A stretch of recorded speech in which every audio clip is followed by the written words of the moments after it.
The natural beauty of Tân Sơn is simply breathtaking.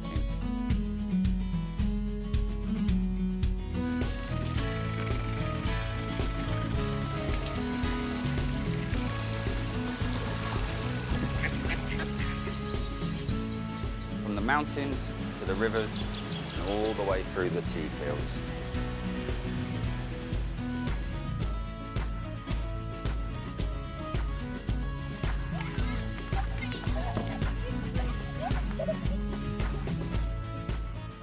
On today's show, it's not just the beauty we will discover, but just how the people live off this land.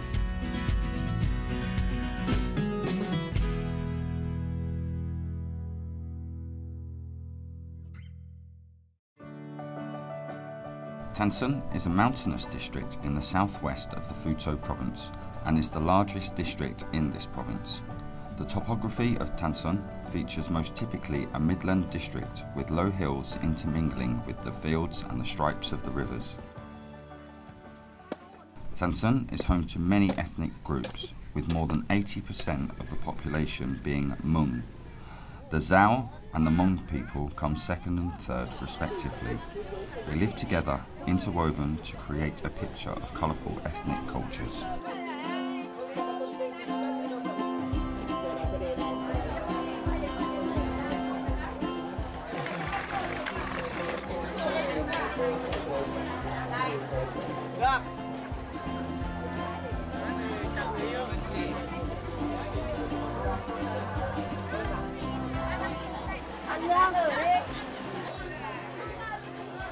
Ăn cho thay không về được mà. Ăn nó phải đủ mới ngon. Đấy, chú ăn đi. Cái là đỏ hết môi này. Hay quá. The first, I guess, with the waterfall and the cave, there was an element of nature, like finding out about the nature and the work they do. And there was also, because of the climbing through the cave and climbing up the waterfall, there was the sense of adventure. But then after that, it was a completely different experience, full of completely different emotions. I've travelled, I'd say explored a great deal of Vietnam, but I felt like when I spent time with the locals that I really discovered Vietnam. I've come to Tân Sơn at the beginning of the rainy season. The rainy season in Tân Sơn starts in April and lasts until September. The people here say that now is the time that nature gives them the most abundant food. The rivers and streams are always full of shrimp and fish, and many vegetables are ready to eat. I met an old woman from the Hmong group named Phung to find out about some of the food this season brings. Following Phung, I will experience a dish from nature that seems to only be in Tân Sơn. If you'd have told, if someone had said to me the day before, okay, tomorrow you're going to be eating moss, I'd have been, moss? Like, you can't eat moss. I thought it just grew on roofs, over rocks, and that farmers used it or people used it at home to put in their plant pots to help the growing. I never knew it could be something you could consume.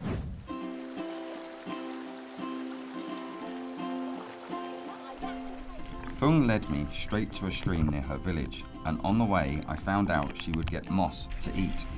That sounds really strange to me. Eating moss? First, we had to go into the stream and search for moss on the rocks. Phung taught me how to get moss off the rocks, and the goal is to collect the soft green moss only.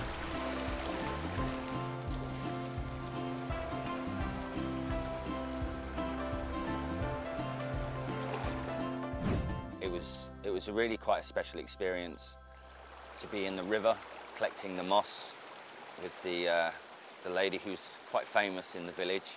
To meet someone of such a high stature in that village was a really great experience. We're collecting moss from the river and picking it off these rocks. Now what's different about this moss is, unlike most moss that's used for farming to aid growing of plants and flowers, they eat this stuff. So it's actually very good and it provides them with food. She seems to be catching it a lot quicker than I am, though. Look at her go.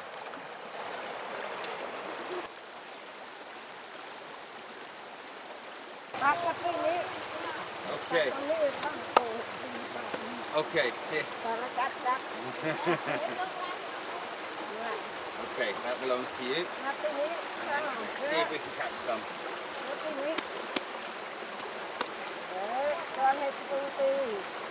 Okay, so you get the water out and all the bits. See.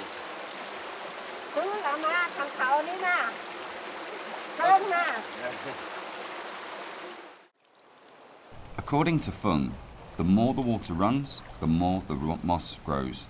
Only in the fresh streams they get moss to eat because moss is free from soil and sand. Going to get the moss is daily work of the Hmong women in the village. When they finish their work at home or in the farms, they'll go to get moss for food or even to sell to people as a way to earn some extra money. And this job is only for women. So, this might look quite easy, but I can tell you now it's really not, because you're standing on these rocks at funny angles, so the legs, it makes you quite tired. They're constantly bent over, and you've got the sun beaming down as well, so it's quite hot, and they're doing this for 10 hours a day. So she might look small, but honestly I think she's as strong as an ox. And I've been doing this now, it's been about an hour, and I can tell you my legs are aching and my back's hurting. So this lovely little lady is showing me up.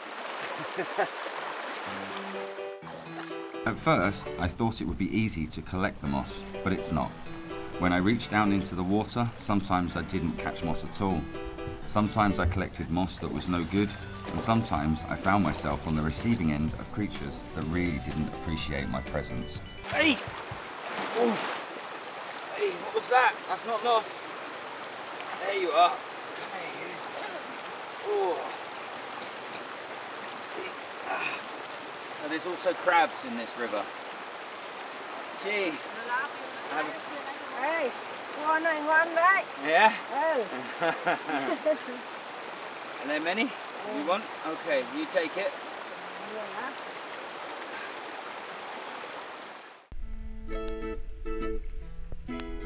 Fung said that she could collect up to 10 kilograms of moss per day. Thinking of what Fung or the people here enjoy from nature, I find it very interesting. The streams provide them with shrimp, crab, fish and moss, and they rely on nature as their home, their provider, and treat it with care and respect.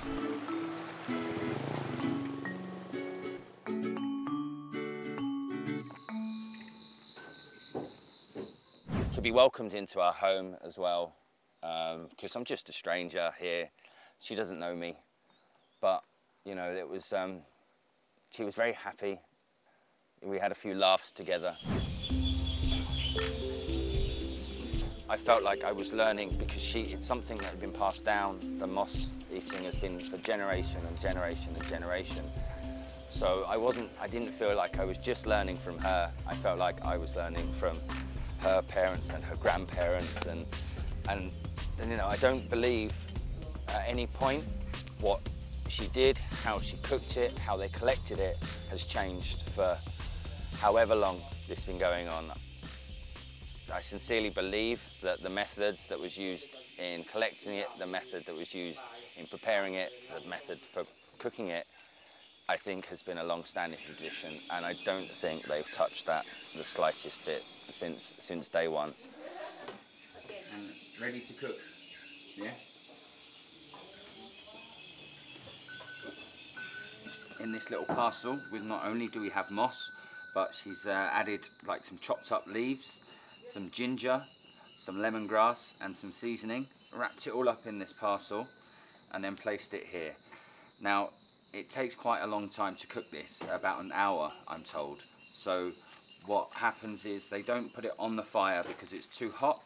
They just pull the embers and some ash out of the fire, and it sits on that and cooks away, like I said, for about an hour. So I'm really looking forward to trying it, and yeah, I can't wait.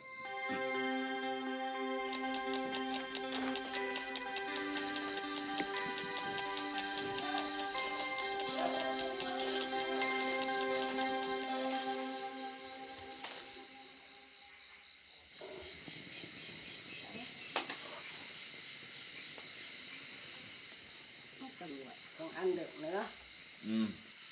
It's really very good. You know, I never thought I'd eat moss, but I definitely eat this again. The flavouring, it's so fresh. You can tell it's all natural. All the ingredients have been grown locally. No fertilizers on any of this, and that really comes through in the taste. It's actually very, very good, and oh yeah, I'm very happy to be trying this today. We have a saying about food where it goes from the field to the fork, which means it's fresh. But I guess today we've taken it from the river to the chopsticks. Yeah, I'm going to have some more.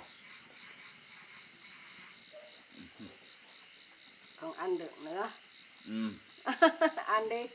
Very good. You're a very good cook.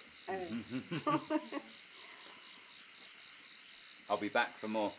Yeah. Lúc nào phải lên chơi, bà mà làm cho ăn nhá. Thank you.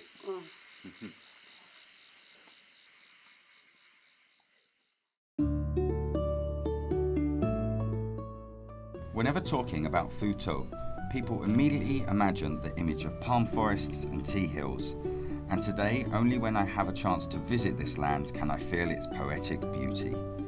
In Tân Sơn, the tea hills in Longkok are the most famous. The round-shaped tea hills stand very close together, and many people imagine them as upside-down bowls. And the name Upside-Down Tea Hills became a common name, and it sounds very interesting.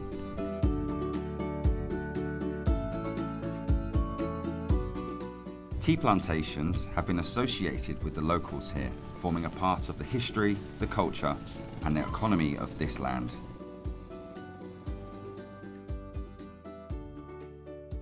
I've travelled quite a lot, especially the north.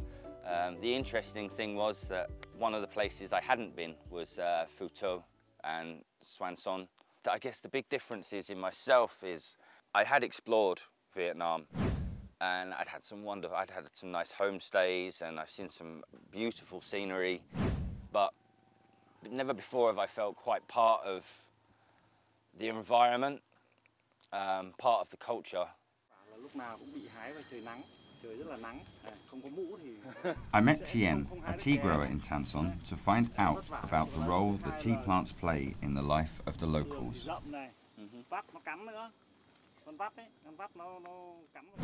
I've never really given much thought about tea though, how it's processed. I guess, kind of ignorant to the fact that I just assumed it was picked and went through a simple drying process. So, what is the best season to pick the tea? Chè ở Việt Nam bây giờ đang mùa chè chính vụ đấy, bắt đầu từ tháng 4 cho đến tháng 12 thì là hết mùa chè và bắt đầu người ta đốn. Tháng 7 này là chè là ngon nhất đấy. Đây nhá, hái thế này, hai tay nắm vào, này, móng tay để ở này, bấm vào này. Này, để. Oh, I see. Yeah, okay. Okay. Bấm nha. Rồi, ok. Khi mà được một nắm mới cho vào sọt này nó rơi mất. Rồi. Mình cứ hái hết một hàng này đã. Hái hết đi, xong rồi đi đoạn kia mới lại hái lại trên này nha. So I've been out here for a little while now. They've been teaching me how to pick the tea. And what you're looking for is 2 leaves and then this shoot. And that's all you pick. You don't touch anything below that. And it's quite simple, but you have to do it how they taught me, because they told me if to do it any other way can affect the quality of the tea. So it's just with one hand, you pinch and pull. And it's that simple. But what he was showing me was anything like this, where you have black dots on the leaves, the quality is no good, so you throw it away. It takes a lot of pride in producing really great quality tea. So, again, pick and pull, and you have your 2 leaves and your shoot.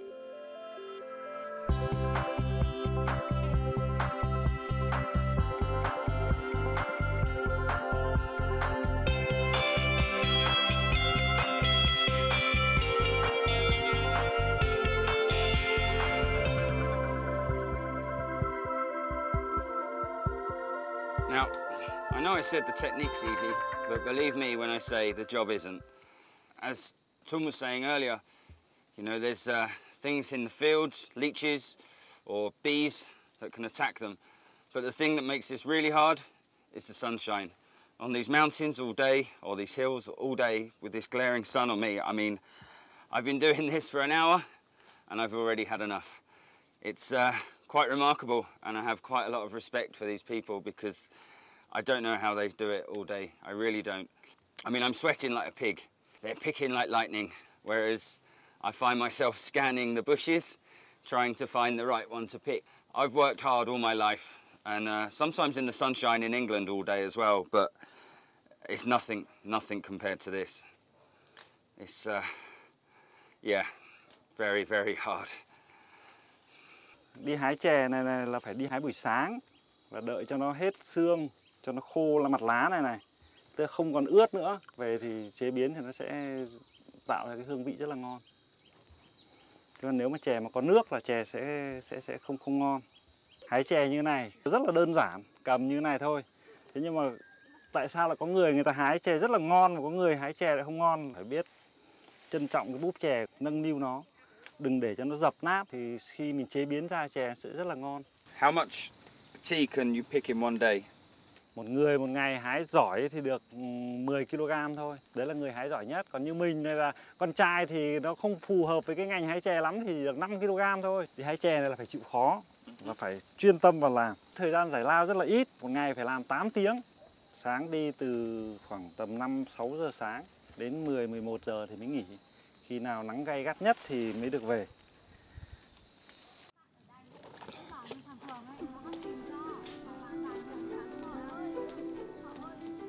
Even though I tried hard, I could only stay on the tea hill for about 2 hours. Then I surrendered. The sun here seems to follow me everywhere I go, and it's so extremely hot.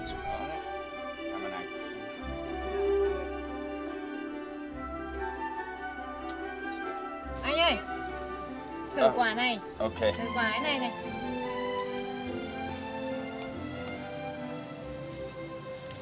Ăn phải lúc còn non nhá.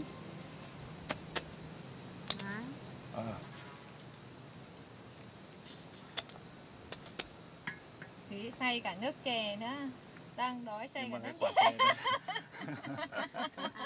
Anh thử xay cả nước chè cả chè. Dùng cái này. And these grow on the young tree Khi nào mà plants. không mang nước này đi, khát nước thì dùng cái này. Còn khi nào có nước thì uống nước. Còn cái này ăn ít thôi, không có là bị say đấy. Ăn nhiều ấy là say lắm, say đau hết cả đầu này. Không chịu đâu. Đấy, thì anh hái chè anh thấy mệt không? Very tired, yes. Thế mà con gái chúng em hôm nào cũng phải đi hái. 1 tháng 30 ngày cơ. Và... I want to go and sleep.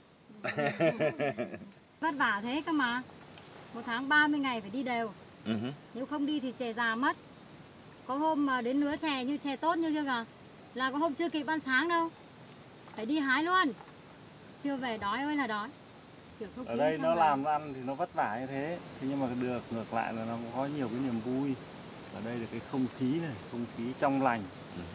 Cái công việc thì nó không thu nhập cao, không cao nhưng mà nó rất là đều việc. Ở đây để không lo bị nghèo, bị đói.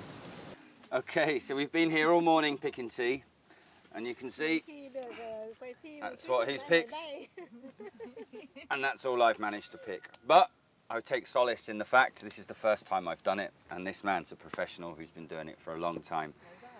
I do believe, though, that because he was here showing me how to pick and staying with me, that he's probably picked a lot less than he normally would have done in the morning. There's probably about 2.5 kilos there, but I think in a normal morning he would probably pick 5. But if we look over there, you can see up, look, the fruit. And okay.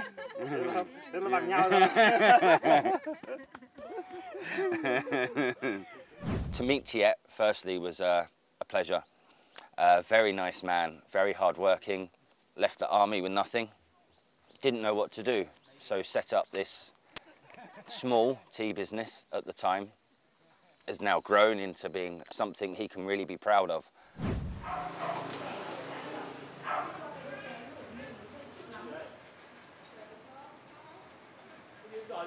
Tien's family has a long tradition of tea making in Tân Sơn. Since his parents were young, the tea plant has been associated with this family. With the stories they told me, I can only imagine the struggles of the tea makers. But above all, I feel pride in their efforts in staying with this plant and turning it into part of their life and the culture of this land.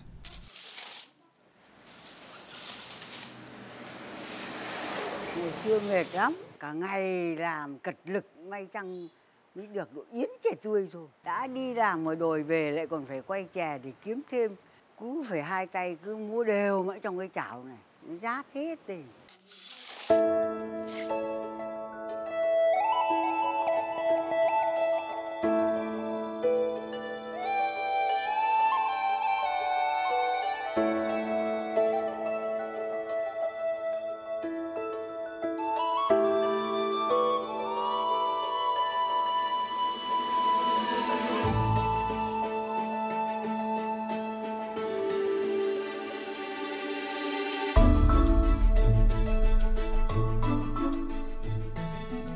To learn about the older process before they had the ovens as well.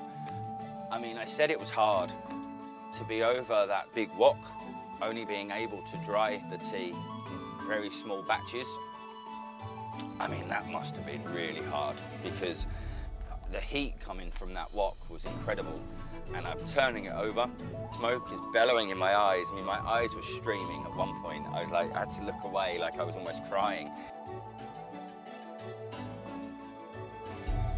It's great to experience an authentic method, but given the choice, I would take the ovens over this method any day of the week. Now, the tea is made much easier with the help of machines. However, in order to obtain quality tea, it is still the result of hard labour, experience, and love from the tea makers. I would imagine that a lot of the big companies that produce tea have these ovens where everything's regulated and they don't need to do much. They just put it in, let it go. It's all on timers and heat measures. But I think experience counts more than anything else on this earth. You know, it had to be dried through 4 processes. Nhiệt độ ở trong này nó đạt đủ độ 150 độ C. One, it had to reach 150.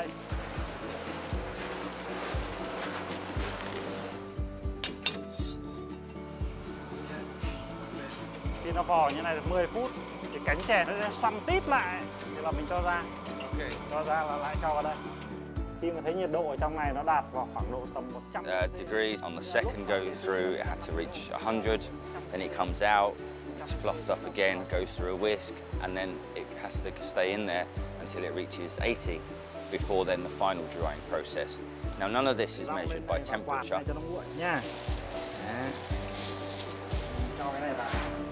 It's all through him just knowing exactly how it is. I mean, he's been doing this for years.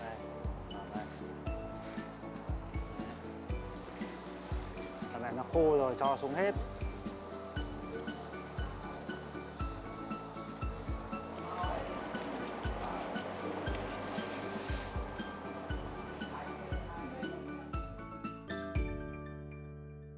Cảm ơn. 5 con gái, 1 con trai. Mỗi mình trên con trai. Have the opportunity to be in the field, to take it from field to physically having a cup of that tea in my hand was quite a wonderful feeling to go through the whole process. I mean, the whole experience was new to me. Chè mà đỏ nước thì chè cháy rồi, không phải. Come on. Cho nên là nước vào phải sôi. The interesting thing I've learned is after sitting with them all and drinking the tea at the end of the day. Well, I guess the funny thing is I've been drinking green tea wrong all this time. It's, you have to smell it and then just tiny sips and then feel a flavour in your mouth, wait for it to get a bit sweet and then swallow it. And whereas I've just been drinking it like I drink a cup of English tea, but that was wrong. And now I know that, so I feel educated in that sense.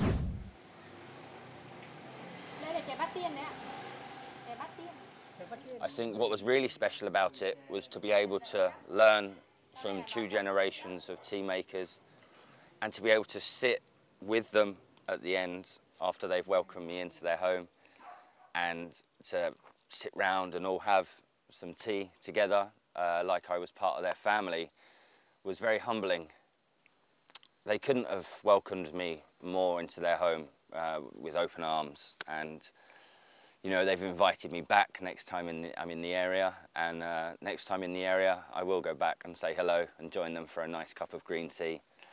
So keep up the good work, because so far that is without doubt the best green tea I've drunk in Vietnam. So, it's sad to say my trip to the land of the palm forests and tea hills has ended. I see the love and respect of people here for nature.